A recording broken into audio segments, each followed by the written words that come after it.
ഇന്ന് ഞാൻ ഞങ്ങളുടെ അടുത്ത പരീക്ഷണമായിട്ടാണ് വന്നേക്കുന്നത്.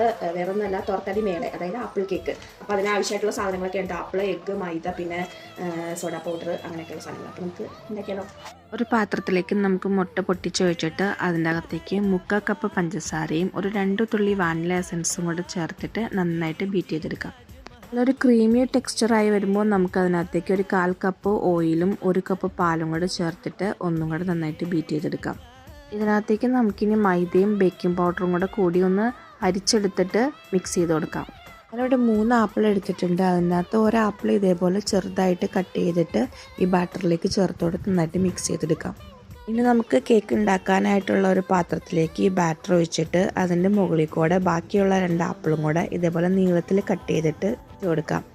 150 ഡിഗ്രിയിൽ പ്രീ ഹീറ്റ് ചെയ്ത ഓവനിൽ ഒരു 30 മിനിറ്റ് വെച്ചിട്ടുണ്ടെങ്കിൽ നമ്മുടെ തോർത്താതി മേളെ അല്ലെങ്കിൽ ആപ്പിൾ കേക്ക് റെഡിയായി കിട്ടും. കേക്കിൻ്റെ ചൂടൊന്ന് ആറി വരുമ്പോൾ നമുക്കിനി ഇതിൻ്റെ മുകളിലേക്ക് കുറച്ച് പഞ്ചസാര പൊടിച്ചതും കൂടെ ചേർത്ത് കൊടുക്കാം കേട്ടോ. ഇത് തികച്ചും ഓപ്ഷണലാണ്, ചേർക്കണമെന്ന് യാതൊരു നിർബന്ധമില്ല. കട്ട് ചെയ്ത സ്ഥിതിക്ക് ഇനി എന്തായാലും തിരിച്ചെടുത്ത് വെക്കാനുള്ളൊരു മനസ്സില്ലാത്തതുകൊണ്ട് ഞങ്ങൾ അപ്പം തന്നെ കഴിച്ചു കേട്ടോ. എന്തായാലും എല്ലാവർക്കും ഇഷ്ടപ്പെട്ടു. കേക്കിന് ഒരു 4 കഷ്ണം കൂടെയാണ് ബാക്കിയുള്ളത്. അപ്പോൾ എന്തായാലും പരീക്ഷണം സക്സസ് ആയിട്ടുണ്ട്. അപ്പോൾ ഇനി നമുക്ക് അടുത്തൊരു പരീക്ഷണമായിട്ട് കാണാം. ബൈ.